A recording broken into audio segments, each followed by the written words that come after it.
Ideas en Movimiento, el espacio para la opinión, las propuestas, la crítica y la información, bajo la dirección del comunicador social Jorge Luis Cabrera.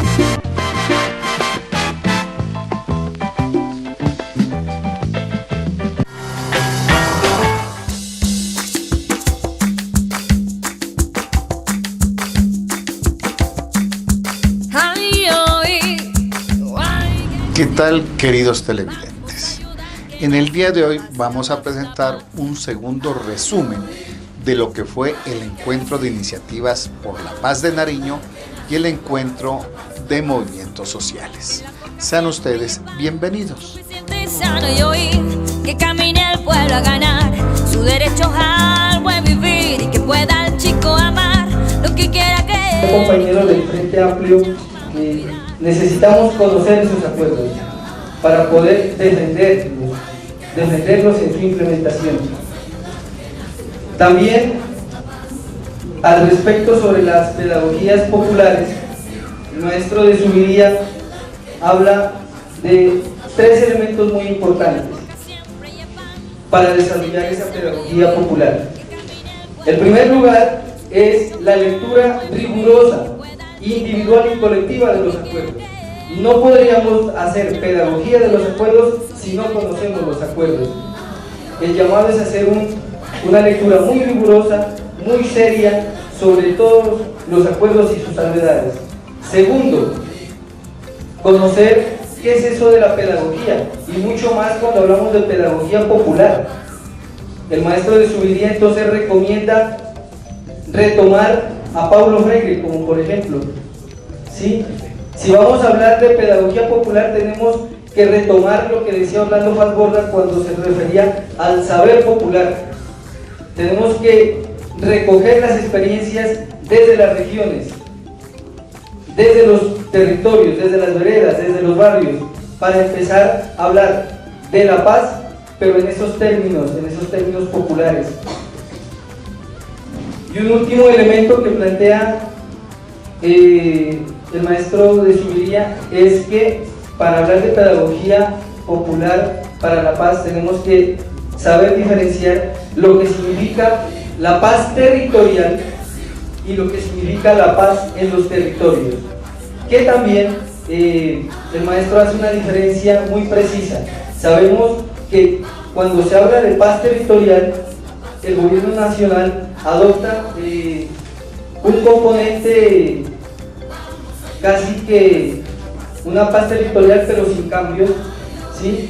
Mientras que los que venimos de los territorios sabemos que la paz se debe construir en los territorios, y porque es en los territorios en donde se dan todos estos conflictos de carácter armado pero también de carácter social, y sobre todo la posición del movimiento social es que la solución al conflicto tiene que pasar por la solución al conflicto social, ¿sí? Ahí retomar también un término muy importante de algunos estudiosos del tema del conflicto a nivel mundial,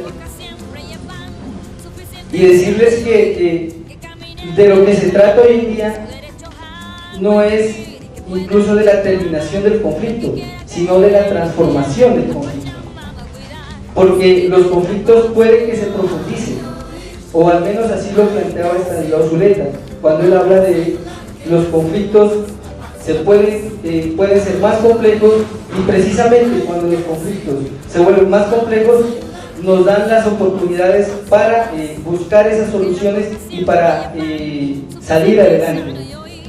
Lo que sí hay que tener claro es que cuando se habla de transformación de conflictos es que los conflictos se diriman a través del diálogo y no de la violencia y no de las armas, que es lo que necesitamos en Colombia. O sea, es decir, en Colombia se necesita, el status quo debe entender que el movimiento social tiene unas propuestas concretas para este país, y en ese sentido la paz implica la apertura a escenarios de diálogo en donde al movimiento social se le dé la posibilidad de participar de la construcción de una nación. Hay un tercer elemento que la marcha patriótica viene desarrollando, pero no solamente la marcha patriótica, y ahí hay que hacer claridad en ese sentido. Si bien la marcha patriótica es un impulsor más de una Asamblea Nacional Constituyente, lo que hay que tener claro es que lo que se plantea aquí es el proceso constituyente, que es muy diferente. Tenemos que diferenciar lo que es una Asamblea Constituyente con lo que es un proceso constituyente. Proceso constituyente quiere decir para nosotros todo el acumulado social, todas estas luchas sociales y populares que viene haciendo el pueblo colombiano. Un proceso constituyente, como lo plantea el profesor Hugo Moldes sobre la experiencia de Bolivia, en donde se desata un proceso constituyente con unos acumulados políticos del movimiento social muy precisos, como por ejemplo la lucha por el agua en Cochabamba. Eso puede ser y es un detonante para la construcción de un proceso constituyente que puede terminar en una Asamblea Nacional Constituyente. Vamos a ayudar que nazca la paz, la paz, la paz.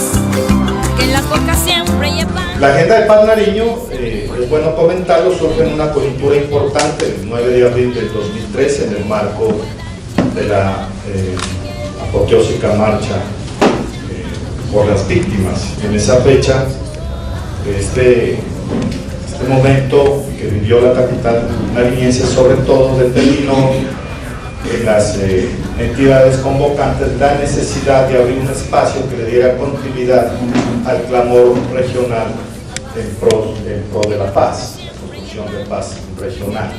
Es así como las diócesis del sur, Pasto, Ipiales, Tumaco, la Gobernación de Nariño, el Programa de las Naciones Unidas para el Desarrollo y ONU Mujeres, entonces establecen una alianza estratégica importante que conlleva luego a la configuración de un equipo técnico que es el que se encarga de desarrollar todo el proceso, empezando por la construcción de una metodología adecuada que permitiera consultar las opiniones de las distintas organizaciones sociales y de cada uno de los municipios y sus distintas fuerzas vivas. Es así como al final del proceso podemos contar con satisfacción que la Agenda de Paz Nariño construyó distintos escenarios, construyó miradas estratégicas para la construcción de paz territorial. 36 sectores u organizaciones sociales fueron las participantes y visitamos 62 de los 64 municipios del departamento. 2 de ellos, por circunstancias muy particulares, finalmente no pudieron adelantar el encuentro municipal de Agenda de Paz Nariño. Entonces habíamos dicho que unos antecedentes dan origen a la Agenda de Paz Nariño,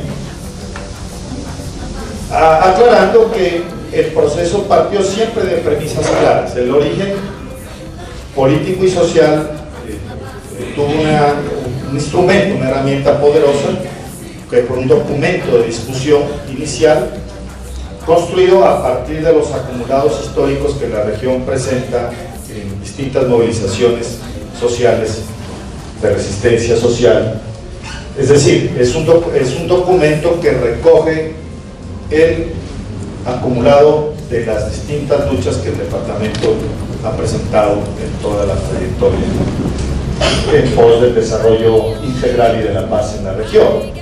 Ese documento se convierte en insumo y con él acudimos a los distintos escenarios en donde Agenda de Paz comenzó su proceso de consulta y de construcción de visiones regionales. Siempre llevan suficiente y sano y oír que camine el pueblo a ganar su derecho al buen vivir y que pueda el chico amar. Con sus integrantes empieza un proceso de ir identificando los puntos concretos que sirvan de base para la preparación y presentación de un pliego de peticiones a la nueva administración departamental. Luego se lo amplía y se lo mejora con la creación aquí en Nariño de Cumbre Nacional Agraria, donde participan otros sectores, ya no únicamente los campesinos, sino también las organizaciones sociales y políticas que también a nivel nacional hacen parte de Cumbre Agraria.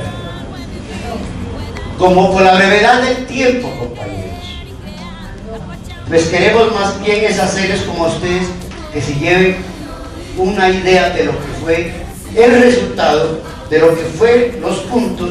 Entonces permítanme, compañeros, brevemente enumerarles los puntos que se presentaron. Prácticamente son 13 puntos, compañeros, y que yo sí quiero subrayar que estos puntos que se presentan, indudablemente que están enmarcados dentro de los puntos presentados también a nivel nacional. En lo particular, y mirando las características y problemas del departamento, teníamos como una necesidad política de defender el espacio de la mesa agraria en el departamento de Nariño, que se había perdido prácticamente por ese sistema y la política de desgaste que se sometió de la administración anterior. Entonces, lo primero, compañeros, que se negocia con el gobierno departamental era la sostenibilidad y el funcionamiento de la mesa agraria étnica y popular del departamento. Eso, compañeros, se logra porque prácticamente ya llevamos 6 meses, enero, febrero, marzo, abril, mayo y junio, que el gobierno departamental no le había dado inicio ni funcionamiento a la mesa departamental, que prácticamente necesitábamos defender ese espacio. El segundo punto, compañeros, que se presenta es sobre el tema de tierra, territorios colectivos y ordenamiento territorial. La legalización y saneamiento de predios. El tema minero energético. El tema de la economía propia. El tema de los cultivos ilícitos, coca, marihuana y amapola.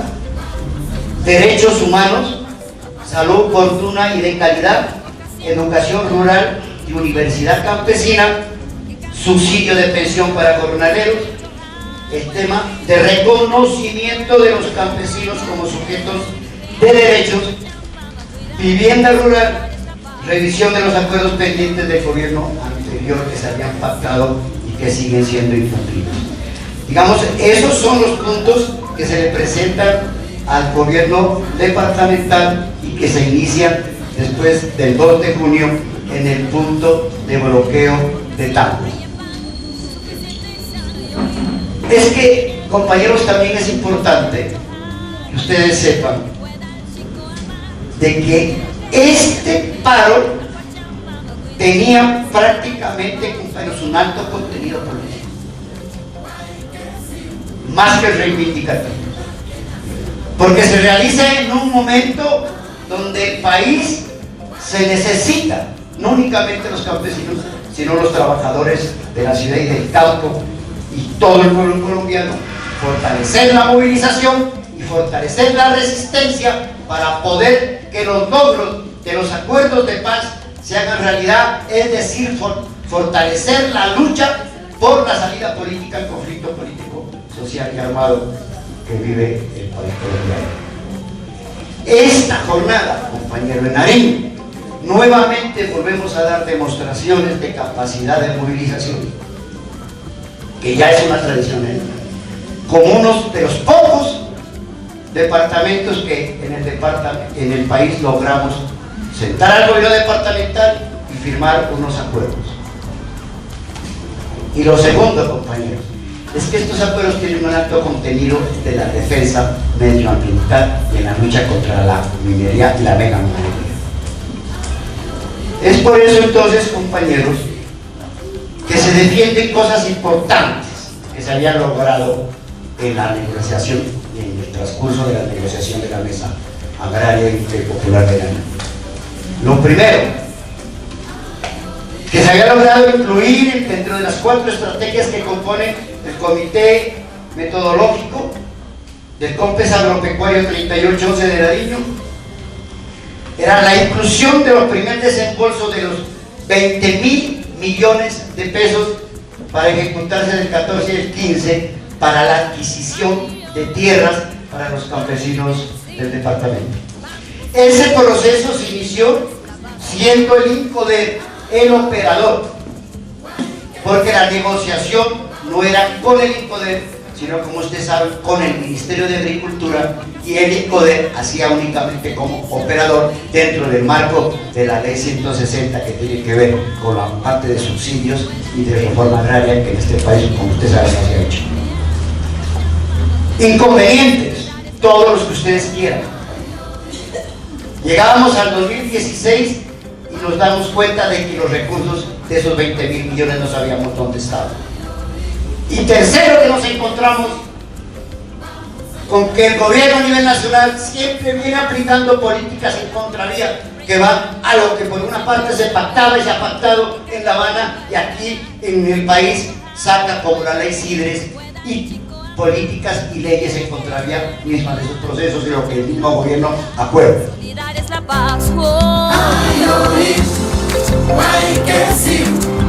Vamos a ayudar que nazca la paz, la paz, la paz. Estamos viendo que la política es de acabar la producción agropecuaria nacional. Y si se acaba nuestra producción agropecuaria nacional, pues los primeros que tienen ahorita esas consecuencias del libre comercio son nuestros campesinos, nuestros productores. Hasta la fecha, desde estos gobiernos se han venido firmando 18 tratados de libre comercio, no solo es con Estados Unidos, sino con diferentes países que son fuertes productores y que son países a los cuales hay subsidios a los campesinos. En Colombia, nuestros campesinos no tienen subsidios. Y van 2 tratados de libre comercio más, con China y con Japón. Pero para rematar, la política del gobierno de Santos es profundizar el libre comercio con una cosa que se llama el TPP, el Tratado del Transpacífico, que ya no es un tratado bilateral, sino que es un tratado con muchas naciones, es multilateral, en el cual, ¿qué es lo que se ve? Que otra vez venimos es bajo el libre mercado para dominar nuestro país e inundarnos con lo que se produce de afuera. Frente a esa situación, ¿qué ha pasado con el campo? Ustedes han visto la crisis del agro y en el 2013 porque la gente salió a paro, porque la gente está invirtiendo, está metiéndole la plata al campo, pero a la hora de vender, a la hora de comercializar sus productos ya no recibe una ganancia. O sea, para la gente quedarse en el campo ya es pérdida, y uno ve en las reuniones que van y hacen los diferentes corregimientos o los diferentes municipios, ya no encuentra gente joven en el campo porque la gente joven ya no quiere quedarse, porque dice el campo ya no es rentable, o sea, el campo ya no es próspero. Esa situación que hace que vaya a terminar desapareciendo una clase que es como los campesinos, los productores. Frente a eso, ¿qué dijimos? Una organización que es Dignidad Agropecuaria, está conformada por todas las dignidades, dignidad cafetera, dignidad arrocera, papera, todos los que estuvimos en el paro del 2013, hemos decidido hacer algo. Hemos visto las movilizaciones, pero a la vez hemos visto cómo el gobierno incumple, cómo el gobierno, con tal de salirse de un paro, llega y firma y dice, listo, firmamos y levantamos. Frente a eso, un grupo pues de expertos se ha venido desarrollando la idea de que en la Constitución existen unos artículos, 3 especialmente, que tienen que ver con el campo.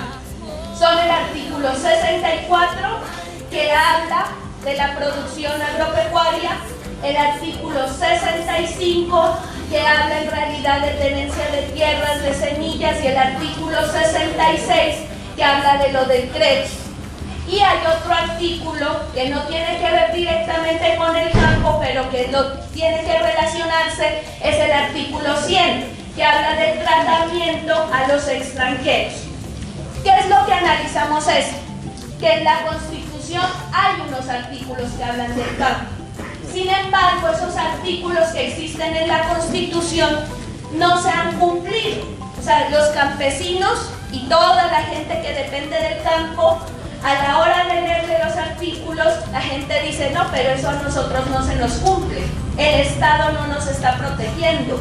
No hay unos créditos en realidad al alcance de la gente, de los pobladores del campo. No hay un acceso real a los servicios públicos, a la tierra, al tema de semillas, etcétera, etcétera, etcétera. Entonces, si esos artículos que he nombrado no se cumplen, tienen que ver por lo siguiente.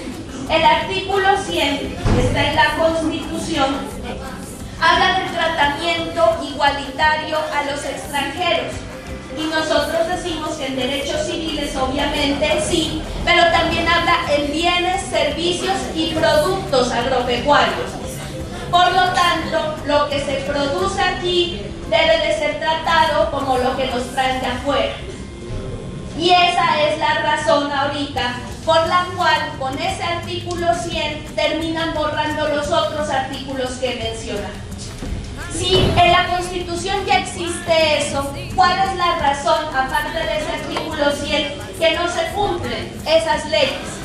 Esas leyes no se cumplen porque esos artículos también tienen una redacción un poco ambigua, en donde no se habla que se protege es la producción agropecuaria nacional. Que camine el pueblo a ganar su derecho al buen vivir y que pueda el chico amar lo que quiera creer y crear la Pachamama.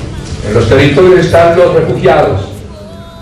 Para los compañeros que vienen de Bogotá, nosotros como zona de frontera hemos enviado al Ecuador un sinnúmero de compatriotas que han tenido que refugiarse en ese país como consecuencia generalmente de temas de violencia. Un informe de la Cancillería ecuatoriana reporta que el 95%, óigase bien compañeros, de los refugiados en el Ecuador son colombianos que se fueron movidos generalmente por temas de conflicto. En las regiones están los pueblos, aún anclados a las viejas demandas del siglo XIX y otros del siglo XVIII. Voy a aportar este dato. Hoy, cinco principales ciudades del país se devoran más del 50% del Producto Interno Bruto Nacional. Por esto quiero decir lo siguiente: con este modelo de ordenamiento territorial no hay paz territorial que valga. Un proceso de paz serio tiene que empezar a pensar en un nuevo modelo de ordenamiento territorial, donde los territorios jueguen un nuevo rol, un nuevo papel, fundamentalmente empezando por los territorios más afectados. Caso nuestro. Jaime me está levantando ya la mano y termino con esto. Aquí se ha vuelto lugar común decir que este pueblo nuestro ha sido un pueblo con una vasta vocación democrática, de movilización ciudadana, etcétera, etcétera, etcétera. Y a fe que es cierto. Este pueblo nuestro se ha movilizado, sabe de lucha democrática, sabe de lucha ciudadana, sabe de lucha cívica. Nosotros no tenemos que aprenderle mucho al resto del país, lo digo sin pretensión ninguna. De lo que se trata ahora es ni más ni menos que recojamos todo ese legado cultural, político, para que lo pongamos al servicio, esta vez de llegar a la meta, la mayor de las metas que hemos aspirado, a ver estas regiones reconciliadas y en un nuevo horizonte económico, donde sea posible vivir en paz y en dignidad, pero para todos. Y para esa meta, yo les vengo a decir a mis amigos de la Minga, a mis viejos amigos de la Unión Patriótica, tenemos por qué, tenemos para qué y tenemos con quién. Tenemos por qué, porque tenemos derecho a un buen vivir para todos, superar la indigencia, la pobreza, superar ese odioso flagelo de la corrupción. Esta política chiquita de ahorita no nos sirve. Esta política y su modelo político y sobre todo eleccionario está hecho al tamaño de los corruptos. ¿Cuántos de nosotros hemos aspirado a llegar a una corporación y maldita sea, no hemos podido? Porque el modelo no está dado para gente como nosotros. Nosotros si acaso llegamos a la Junta de Acción Comunal o a la JAL,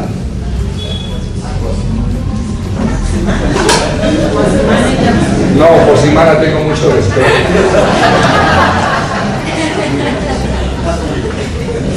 El modelo está hecho para los perversos. Aquí cualquier aparecido se hace a unos billetes, se roba al Estado y se hace mañana alcalde, gobernador, concejal, diputado, parlamentario, y después ese individuo le hace conejo a las aspiraciones del pueblo. Ese modelo no nos sirve. Una paz que permita la pervivencia de ese modelo de ejercicio político no nos sirve. La paz tiene que ser la oportunidad para los nuevos liderazgos. Tenemos por qué, sí, un nuevo horizonte económico, social y político.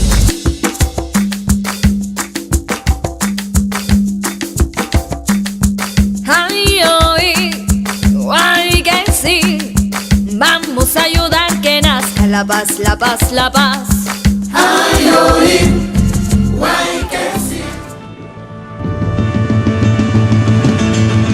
Ideas en movimiento, el espacio para la opinión, las propuestas, la crítica y la información.